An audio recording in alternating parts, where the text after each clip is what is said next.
You're listening to the My Simplified Life podcast, and this is episode number 18.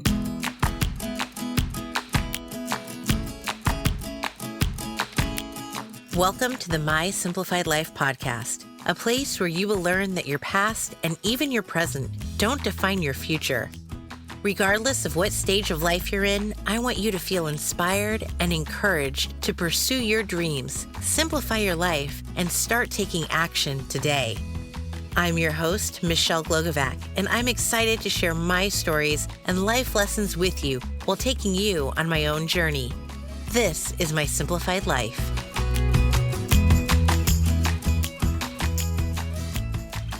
Hey guys, thanks so much for tuning in to another episode of My Simplified Life. I'm your host, Michelle Glogovac. Today, we are going to tackle the topic of repurposing your content. This is a big subject for podcasters, but if you're a blogger or even a business owner with a blog on your website, then this episode is going to be so beneficial for you. First things first, what do I mean when I use the phrase repurpose your content? This is when you take something you've created and you reuse it on different platforms instead of creating brand new content for every platform you're on. One example would be this podcast episode. I've created this episode and it's now a piece of content and it'll go up on Apple Podcasts and Google Play and Spotify and everywhere you listen to podcasts. That's great for podcast listeners, but what about your followers who don't listen to podcasts, yet they follow you on Instagram or Facebook? You're obviously posting in those areas as well, and coming up with something to post in every single place is quite frankly a lot of work. So how do we make it less work? By taking your one podcast episode and repurposing it 11 other ways. Yes, 11 ways. One benefit to doing this is that you're going to reach way more people than if you simply record your podcast and upload it to your host. And this is going to grow your audience, which is what we all want to do. At least that's what I keep hearing from clients and from other podcasters. Okay, let's talk about how exactly and where you are going to repurpose all of this amazing content that you've just created. One of the easiest ways to repurpose your podcast is actually on Twitter. I have my host, which is Libsyn, automatically post to Twitter when my episodes go live. Automation is where it's at, my friends, so that's our first way to repurpose our content. Now, with a podcast, you should be writing show notes and putting them on your website. With a focus on SEO and keywords, you're going to increase your chances of showing up when people search for your topic, and your website visitors are going to check out the content you are providing them as a resource. This is the importance of show notes, my friends. On top of this, embed the code from your RSS feed, and they can even listen to your episodes right from your website. If that's totally new lingo to you, then let's clear it up. Your host that you upload your episodes to provides you with an HTML code that you can then copy and paste to your blog post. I've done it in Squarespace and WordPress, and it is super simple. Google the instructions if you need to. In addition to having your episode embedded in your show notes, add an episode graphic. I use the same layout and format for all of my graphics, so that's an easy plug and play every week with switching out the image, episode number, and title. Listen, the key here is to make this as simple as possible for you to do every week. So although you're going to cover a lot, there are shortcuts you can take to ensure that you are producing what you need, but making sure it doesn't take a boatload of time. From your show notes, we've got our next way to repurpose this content. Pin it on Pinterest. I know that so many are not thinking about Pinterest as a platform for their podcast, but you need to start. Pinterest used to be for women and recipes and home decor, but you guys, it is so much more than that. Have you checked out Pinterest lately? It's got something for everyone on every topic. Yes, you can still find amazing recipes and DIY projects for your home and your next great outfit, but you can also find tips on social media, how to launch a podcast, business owner tips, finance tips, So much fabulous information. So why wouldn't you be adding your podcast to Pinterest too? Your pin title is going to be your episode title, and then your description will be a summary of your episode that is keyword heavy. Link the pin back to your website, which I know you've already verified based on episode 6, where I talked about Pinterest for your business. This is going to now create a rich pin, which is exactly what we want to go for. Now, at this point, let's stop and talk about graphics for a minute. I create all of my graphics in Canva because I am in love with that program. It's free, or you can upgrade to the pro version for about $100 a year.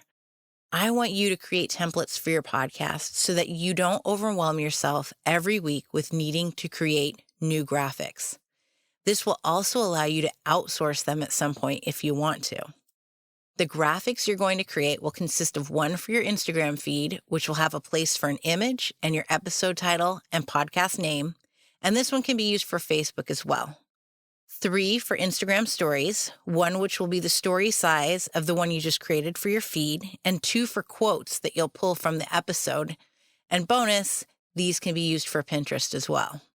And lastly, 1 for YouTube, which will include the same as the one for your IG feed, but in YouTube format. Canva has templates for all of these. Getting these created for the first time will take some time to perfect, but once they're done, it's all plug and play from there. Now that we've got our graphics out of the way, we can get back to repurposing our content. Let's head over to Instagram. You're going to repurpose your episode in your feed and in your stories, so 2 punches with this one.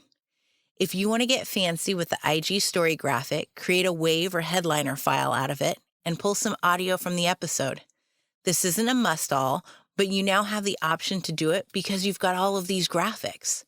I like to give a summary in my IG feed for the caption of what the episode's about.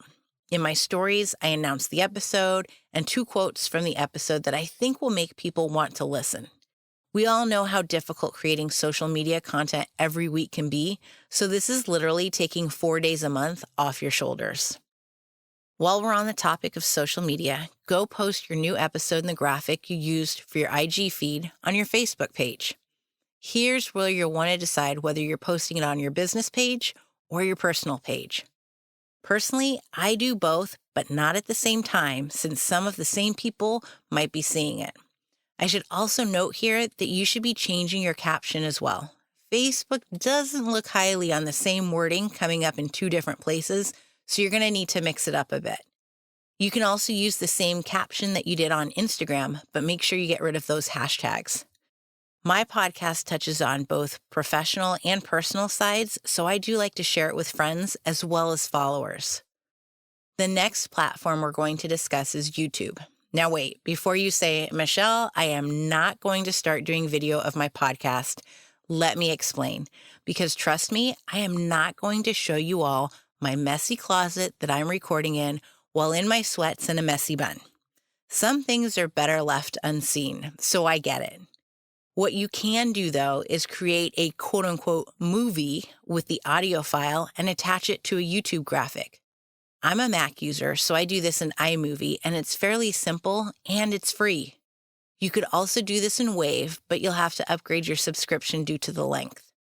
My goal is to have you avoid spending much money or time on repurposing your content, and you can do all of this, including a Wave file, for free.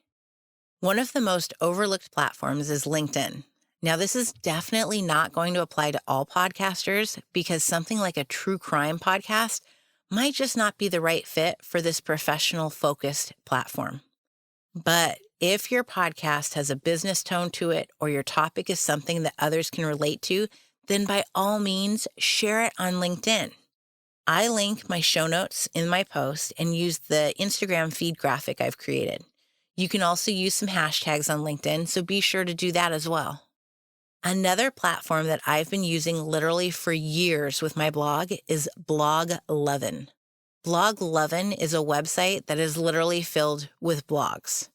You create an account and tell them your website, follow the instructions, and whenever you post a new blog post, or in our case, show notes, then Blog11 automatically pulls your post and puts it on their website. It's another way to automate your episode getting on another platform and you don't have to think about it at all. It's beyond simple, and so to me, it's a no-brainer. The next two platforms, which are our final two, entail a bit more work because you will have to manually post to them. I'm talking about Medium and BuzzFeed. Medium does allow you to go to your account and simply enter the website address that you want to post, and it pulls the images and words for you. Pretty automated, but you still have to make an effort to go plug in your website. BuzzFeed might take a bit more practice, but you can copy and paste your show notes here. You'll have to upload your image, which is an extra step, but it's only a few clicks of your mouse. Are you still with me? Because that's 11 ways to repurpose your podcast in addition to simply having created the episode. One piece of content in 12 places. I would say that in doing all of this, it probably takes about an hour an episode. And I know another hour, really, you don't have it. But hear me out. You could be posting to these 12 places and creating 12 individual pieces of content. And we all know that's going to take hours upon hours.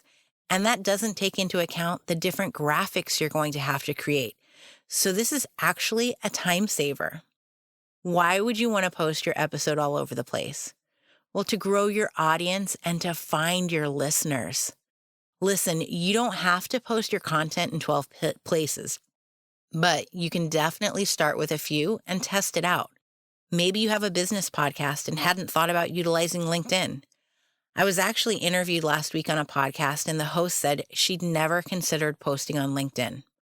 Some of these platforms can be game changers for you all, and I want you to realize that you can simplify how you repurpose your content and truly how many places you can be in without taking extra time out of your day and without costing you a single penny. These ideas have all been surrounding podcasts, but if you have a blog on your website, you can do the exact same thing. There are so many platforms at your fingertips, and it's up to you to start utilizing them to your advantage. You have a message that needs to be shared, so get it out there. You have the power to change people's lives and your own, so don't you think it's time to do it? I would love to hear what new platform or platforms you're going to try out in the coming weeks. So please share with me on Instagram what you are doing to expand your audience. And if there are some platforms that you hadn't thought about until now, I want to hear from you. And let me know if you have additional ideas that I haven't mentioned. We need to share this kind of information. As a reminder, your past and your present don't define your future. You do. So go out there and let your voice be heard.